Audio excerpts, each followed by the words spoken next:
Pour ceux qui étaient avec nous le matin, nous étions en train de parler sur le don des rêves. Nous étions sur le don des rêves, un don que beaucoup de personnes négligent. Et nous étions en train de parler sur plusieurs points concernant ce don merveilleux. Mais déjà, de prime abord, nous avons dit dans notre introduction, bien-aimés, que le rêve est une voie spirituelle de communication que Dieu utilise depuis les temps anciens. Alléluia! Donc nous devons savoir que dans la Bible, le rêve n'est pas une imagination vide, mais c'est un canal prophétique lorsque son origine est divine. N'oubliez pas, Job 33, verset 14-16, nous dit « Dieu parle tantôt d'une manière et tantôt d'une autre, cependant c'est nous qui n'y prêtons pas garde. » Mais quand on avance vers le verset 16, il dit « Il parle par des songes, par des visions nocturnes. » Dieu parle par des songes. Le don de rêve doit être compris avec discernement, car tout rêve, bien-aimé, ne vient pas forcément de Dieu. Ce matin, nous avons parlé de la doctrine du don de rêve. Je ne reviens pas dessus parce qu'on a déjà partagé sur ça. Toi qui n'étais pas là ce matin, tu trouveras cette vidéo disponible sur ce compte ou sur notre compte YouTube, Apôtre Christ Ben Wamba. Vous le trouverez là-bas. Amen.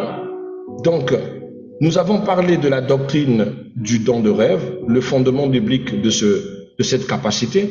On a parlé des bases spirituelles du don de rêve. On a parlé de la fonction du don de rêve, c'est-à-dire son rôle. On en a parlé. Et nous avons parlé aussi de l'usage du don de rêve, comment utiliser le don de rêve. On a parlé de prier, on a détaillé que pour bien utiliser le don de rêve, fallait prier pour le discernement, noter ses rêves. On avait donné des conseils sur comment mémoriser ses rêves, comment les enregistrer. On avait donné aussi quelques conseils de ce qu'il ne faut jamais faire quand vous fassiez un songe, ne jamais agir précipitamment, sans confirmation, sans connaître réellement ce que Dieu attend de vous dans ce songe. Et surtout, apprendre à comparer vos rêves aux Écritures. C'est très important pour savoir si vous ne sentez pas hors contexte de la volonté de Dieu. On devait parler maintenant ce soir de la face cachée. La face cachée des rêves. C'est ça ce que nous allons continuer après avoir dit plein de grandes choses. Donc c'est notre petit 5, la face cachée des rêves. Vous devez savoir que tous les rêves ne viennent pas de Dieu. Ça c'est déjà une chose que vous devez savoir. Parce que beaucoup de personnes, surtout nos sœurs extra spirituelles, exagèrent. Ils pensent que tous les rêves qu'ils font ont un sens. Non. Expliquez-les si vous n'avez pas le sens, mais expliquez-les quand même. Ne le banalisez pas. Surtout, le but n'est pas de le banaliser. Mais vous devez savoir qu'il y a certains rêves qui ne viennent pas de Dieu. Et quand vous entendez un serviteur vous dire que c'est un rêve, pas dénué de sens, mais qui n'est pas à caractère divin, acceptez-le. Votre problème, c'est que vous êtes souvent trop spirituel, plus que même ceux qui vous parlent ou traduisent vos rêves. Donc, vous devez savoir que tous les rêves ne viennent pas de Dieu. Il existe ce qu'on appelle par des rêves naturels, qui sont le résultat des stress et des pensées. Un rêve naturel, c'est un rêve qui est là pour te détendre. C'est un rêve qui raconte, par exemple, ta journée. Tu as vécu une journée merdique, alors tu revis ta journée en boucle dans la tête. Moi, le pire, quand je travaillais à Océan du Nord, et que, comme j'étais souvent en train j'étais commandant de bord, donc ce que vous appelez pas contrôleur, à chaque fois, j'avais l'habitude de faire ces trajets-là, prendre soin des clients dans le bus, sonner l'alerte à la pause pipi, les différents arrêts, c'est fatigant. Et je me retrouvais souvent dans mon rêve en train de me voir en train de refaire ça. Comme j'ai fait plusieurs années, c'était tellement embêtant. Et je m'en souviens qu'il m'arrivait même de me réveiller en sursaut dans mon lit conjugal en train de crier « Pause pipi !» Oh, faut vraiment avouer que c'est Océan du monde du Nord m'a saboté de ce côté-là. Mais gloire à Dieu, aujourd'hui, je ne rêve plus de la route, je ne rêve plus d'océan. Ça a fallu au moins 2 ans pour que ces rêves disparaissent. Ça veut dire que, bien aimé, vous pouvez avoir des rêves qui sont le résultat du stress et des pensées ou de la pression que vous aviez en journée, même de vos peurs. Tellement que vous vous inquiétez que votre mari vous trompe, vous pouvez rêver qu'il vous trompe. Tellement que vous vous inquiétez que votre mari soit infidèle, vous allez rêver qu'il est infidèle. C'est pas vrai. Demandez ou expliquez ce rêve pour que vous ayez de la confirmation avant de faire de la jalousie et d'aller le confronter pour ce qu'il n'a pas fait. Donc, retenez n'allez pas rapidement à juger d'un rêve divin. Il y a des caractéristiques qui accompagnent un rêve divin. On avait partagé ça ce matin, mais je vous partagerai ça d'ici peu pour que vous vous reconnectez sur ce qu'on appelle par un rêve divin. Donc il y a des rêves naturels, il y a aussi ce qu'on appelle par des rêves spirituels non divins. C'est quoi des rêves spirituels non divins? Les rêves spirituels non divins sont des rêves qui sont occultés par des esprits ou des forces mystiques qui sont dans l'environnement où vous vous trouvez ou dont vous avez reçu visitation. Vous pouvez recevoir la visitation d'un esprit familial, d'un esprit de mort, d'un esprit mort. De mort, c'est-à-dire un esprit qui vient pour semer la mort, d'un esprit mort, c'est-à-dire un bien-aimé, un défunt de votre famille, qui vient vous visiter dans votre maison et profite dans votre songe pour transmettre un message. Comme vous pouvez avoir des rêves spirituels liés au mari de nuit, femme de nuit, nourriture nocturne, ce ne sont pas des rêves de Dieu. Elles sont des rêves spirituels, mais non divines.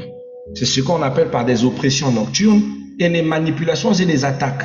Ça, c'est des rêves spirituels. Elles sont réelles parce que les impacts que tu vis dans ton rêve, le matin par exemple, tu as rêvé que on t'a tapé, le matin tu as mal partout. Deux fois tu rêvais qu'on t'a donné de la nourriture la nuit, le matin tu es rempli, tu n'as pas faim, tu n'as pas d'appétit, tu es dégoûté, tu as des envies de vomir, tu te sens mal, tu commences à souffrir des maladies bizarres, kystes, myome, ou encore que tu as rêvé qu'il y avait un mari de nuit, le matin tu as mouillé ta couche, dans le sens où il y a eu de jouissance. Donc ce sont des rêves qui sont dans le cadre spirituel, mais que physiquement il y a projection. On appelle ça des rêves spirituels, mais non divines.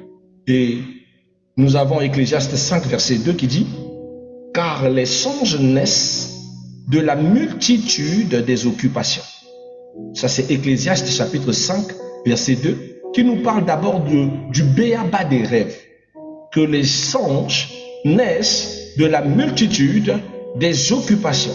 C'est la première des choses. Le danger, c'est l'interprétation charnelle. Si vous allez interpréter par vous-même, vous aurez des résultats liés à votre mauvaise interprétation. Vous devez savoir que le danger aussi, c'est de dépendre de façon excessive aux songes. Parce qu'il y a des personnes qui ont développé cette dépendance excessive. S'ils ne font pas des songes du genre révélateur, et même s'ils rêvent, ils ne sont pas heureux. Comment Dieu peut passer une semaine où tu fais que des rêves, mais des rêves là ne sont pas divines? Ça arrive. Le mal est que tu ne rêves pas. Mais si tu fais un rêve, bien aimé, c'est que tu es en bonne santé spirituelle.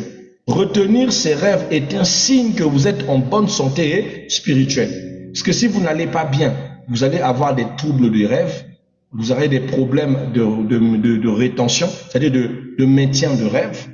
Là, vous saurez qu'il y a un problème, qu'il y a un combat spirituel. Mais si vous retenez vos rêves, il n'y a pas de souci. Mais vous devez savoir que Dieu n'est pas bavard pour que chaque soir, dans un rêve, il te parle. Donc, arrêtez de rendre Dieu bavard. Il n'est pas bavard. Il y a des moments, voilà, il faut vous le dire cash. D'accord? Donc, c'est des choses que vous devez comprendre. Il y a aussi d'autres dangers, la manipulation prophétique. Certains serviteurs de Dieu se servent de vos rêves pour vous manipuler, pour vous garder dans la peur. Et même certains d'entre vous n'ont même pas besoin d'un serviteur de Dieu pour vous manipuler. Vous-même, vous vous enfoncez en vous faisant vous-même traducteur de vos propres rêves. Toi-même, tu traduis ton rêve. Toi-même, tu cherches le diable à l'intérieur. Toi-même, tu vois les faussetés dans. C'est pas un rêve divin, mais tu commences à occulter. Ce rêve-là signifie que mon mari me trompe. Ce rêve-là signifie que ma voisine est sorcière. Ce rêve-là signifie que je dois éviter ceci. Est-ce que tu as le don d'interprétation? Est-ce que tu as l'esprit du discernement pour que tu tires ce genre de conclusion? Tu vas te séparer de très bonnes personnes parce que tu n'as pas pu discerner si c'était un rêve divin ou pas. Ce n'était que le fruit de tes craintes, les fruits de tes peurs. Donc faites attention, car aujourd'hui, si beaucoup de gens ne s'entendent pas, surtout dans l'église, surtout dans la foi chrétienne, c'est souvent la mauvaise interprétation des rêves. Je nous en prie. D'accord? Alors, notre petit 6, la vérité profonde sur les rêves. La vérité profonde, c'est que le rêve n'est pas une fin, mais c'est un moyen. Vous devez comprendre que votre rêve n'est pas une fin, c'est un moyen que Dieu utilise.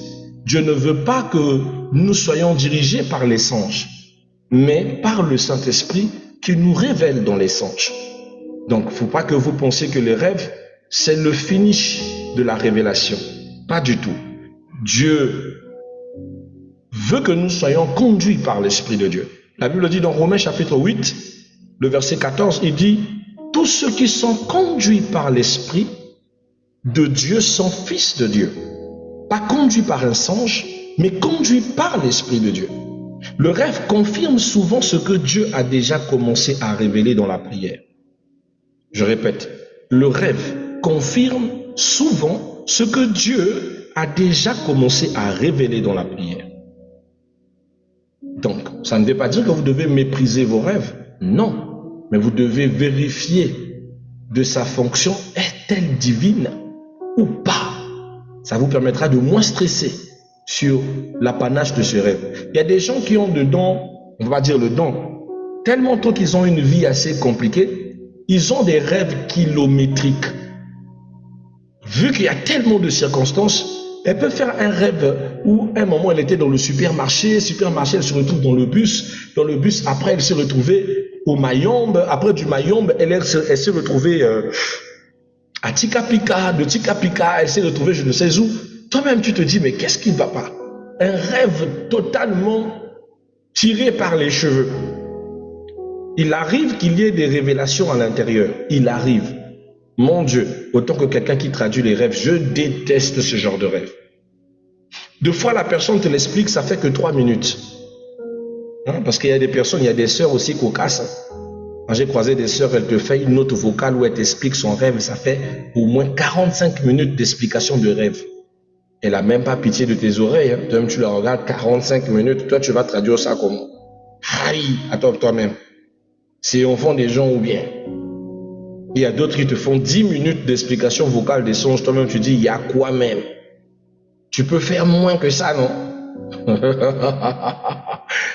Donc, ça veut dire quoi? C'est pas de leur faute, c'est le rêve qui est kilométrique. Et quand le rêve est kilométrique, il faut vraiment avoir le don qu'il faut pour comprendre. Un jour, j'ai une sœur qui m'a écrit, m'a dit, papa, j'ai un rêve, mais je sens de la pression par rapport à ce rêve, mais comme il est trop kilométrique, je voudrais que vous l'écoutiez vraiment quand vous aurez du temps. Quand elle me balance, c'était un vocal de 25 minutes. 25 minutes de vocal sur WhatsApp. J'ai dit, oh là là, ma journée est bonne. J'avais tellement de messages, mais c'est un message, il faut écouter. Et j'ai pris mon temps d'écouter. Ces rêves étaient très pertinents. Très, très pertinents. Mais tellement tôt que c'était cousu par les cheveux, il y avait trop d'événements, il y avait trop de choses, il y avait trop de signes, il y avait trop de... que si tu n'as pas l'Esprit de Dieu, tu ne comprendras pas. Un rêve de 25 minutes résumé en une seule phrase. Un message clair. Quand je lui parle, il dit oui, effectivement, c'est ce qui se passe actuellement. Le Seigneur ne veut pas que tu fasses ceci, cela, dit, ya, mais dans 25 minutes, en une seule phrase.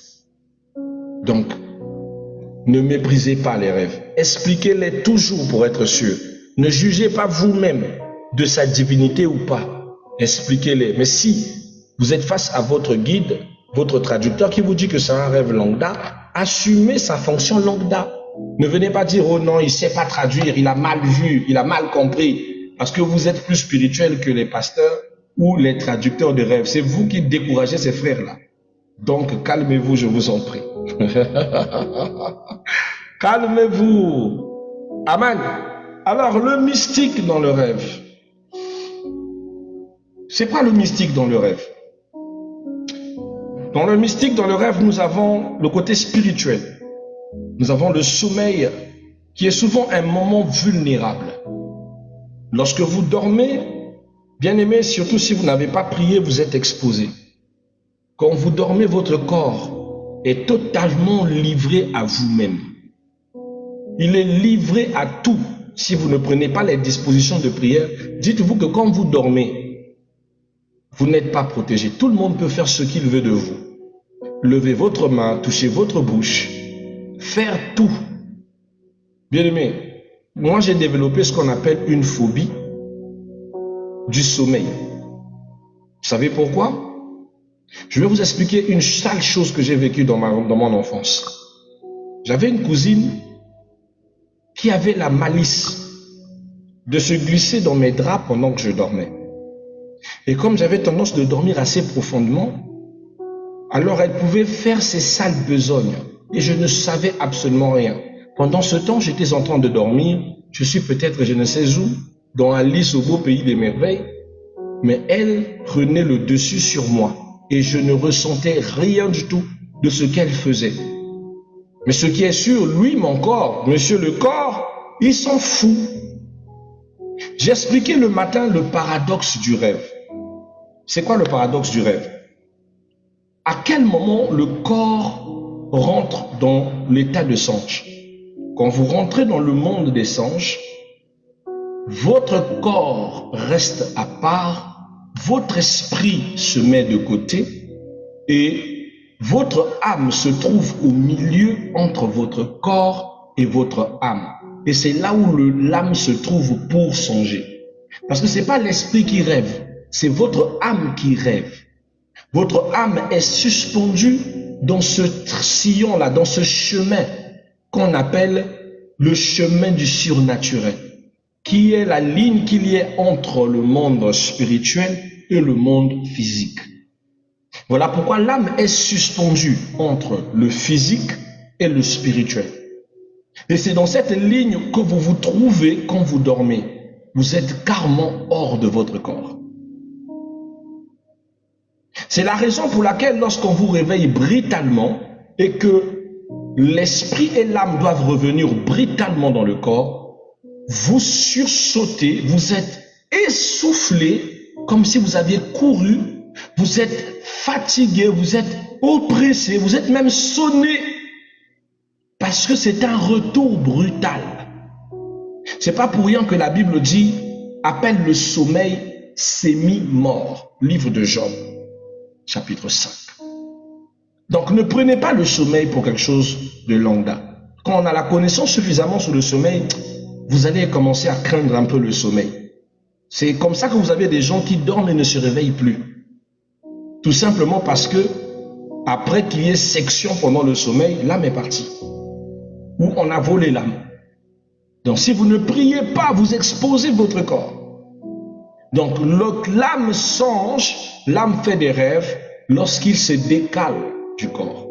Le corps reste inerte, sans protection, sans quoi que ce soit. Si vous ne devez pas prier pour protéger votre corps, dites-vous que vous devenez la rusée de toute chose qui peut venir faire n'importe quoi avec vous. Donc cette sœur profitait de moi je ne savais pas.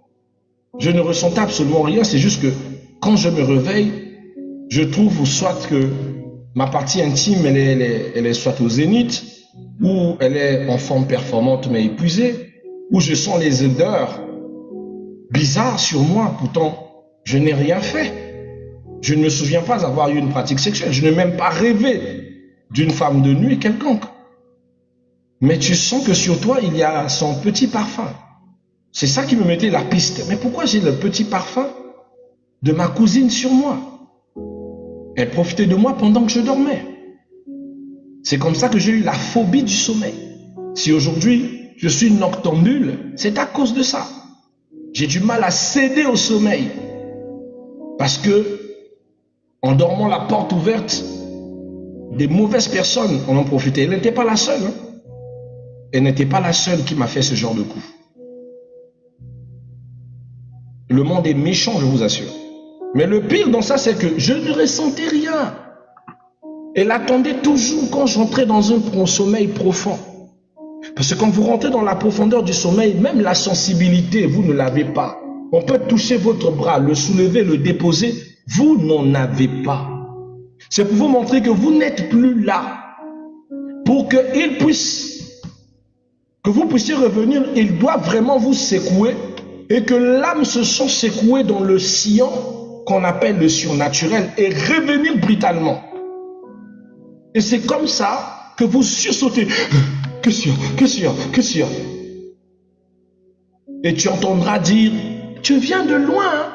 C'est un vrai langage. Parce qu'en réalité, oui, vous venez de loin. Donc, retenez que spirituellement, le sommeil est un moment de vulnérabilité. La deuxième des choses, que l'autel personnel influence tes rêves. Les autels, c'est-à-dire votre disposition de prière, vos demandes à Dieu, votre spiritualité, influencent aussi vos rêves. Si vous avez prié pour une circonstance, dites-vous bien que cette circonstance a 100% ou à 95% de chances d'avoir des réponses dans vos rêves ou de se répercuter dans votre rêve. Si vous êtes dans la peur d'une situation, dans la crainte d'un problème, dans le souci, vous avez 95% de chances de vivre cela dans un rêve. Alléluia. Vous devez savoir aussi que la sanctification protège le monde nocturne. Si vous êtes sanctifié, le diable ne peut pas périmer ou corrompre votre rêve. Ayez l'habitude de vous sanctifier. Le matin, j'avais parlé du mode de sanctification naturel, bio, pour pouvoir être bien. Donc, comprenez que de la même manière que, voilà, pendant que vous êtes spirituel, vous ne comprendrez pas que vous ne prenez pas votre douche comme tout le monde. Les hommes spirituels ne se douchent pas comme tout le monde. Ils comprennent que leur douche est tout un procédé dans la purification. D'accord? On avait parlé de la sanctification et de la purification à part. Donc, vous devez savoir aussi, plus la vie spirituelle est pure, plus la clarté des rêves augmente. Si votre vie spirituelle est nette, vos rêves seront authentiques. Mais plus vous compromettez votre vie spirituelle par des bêtises, des conneries, des choses pas bien, fornication, masturbation, bien aimé, de jour en jour, vos rêves deviendront bêtes. Jusqu'à ce que vous ne songez plus. Amen. Alors, quels sont les paramètres, les paramètres du discernement? Comment discerner que ce songe est soit divin ou pas? Ou comment faire un bon discernement? Pour savoir si un rêve vient de Dieu, la première des choses, il y a la conformité biblique. Vous saurez que ce rêve est divin parce qu'elle se conforme à la parole. Ça, c'est la première des choses.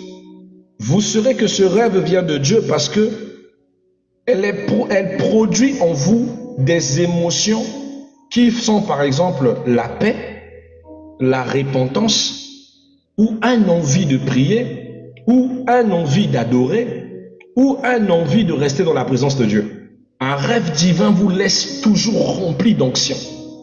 Retenez ça. Une sensation de l'esprit. Et vous savez que ce n'est pas un rêve à prendre à la légère parce que quand vous vous réveillez, vous sentez cette présence qui vous a enveloppé pour générer ce rêve. Troisième des choses, c'est la confirmation. Dieu confirme toujours par 2 ou 3 témoins. Vous saurez que ce rêve est divin parce que vous ne serez pas le seul à le rêver. Dieu peut donner le même rêve à vous, à votre fille, à votre cousine, à quelqu'un d'autre de votre famille ou quelqu'un de l'église. Et vous entendez que ah, ma soeur, moi j'ai rêvé de toi. Hein. J'ai vu ça. Et c'est ce que tu as vu. Ah, moi j'ai rêvé de toi. Et tu as 3 confirmations. Tu sais que ça, c'est Dieu qui te parle. Tu ne peux pas douter parce qu'il a répété ça au moins 3 fois. Amen. 4e des choses, et le tout dernier, c'est le timing. Un rêve qui vient de Dieu peut attendre son accomplissement. Il s'accomplit toujours. Et quand il s'accomplit, tiens, ça c'est le rêve que j'avais fait. C'est ce que j'avais rêvé, que j'avais vu, et que Dieu m'avait... Oui, ça s'est accompli. J'ai rêvé que le frère untel était mort, il est mort. J'ai rêvé que la sœur Jeannette allait voyager, elle a voyagé. J'ai rêvé que la sœur Vanessa a touché les millions. Et aujourd'hui, elle est millionnaire. Les rêves divins s'accomplissent toujours. Amen. Alléluia. Alléluia. En définitive, bien aimé, because of time, parce qu'il est déjà minuit 58, vous devez savoir que le don de rêve est réel, il est biblique, il est puissant, mais il doit être soumis à la parole, encadré par le discernement, confirmé par l'esprit. Le rêve véritable rapproche toujours de Dieu et renforce la sainteté. Toujours. il renforce votre sainteté. Il ne vous éloigne pas de Dieu. Parole du Seigneur Tout-Puissant. Nous rendons grâce à Elohim.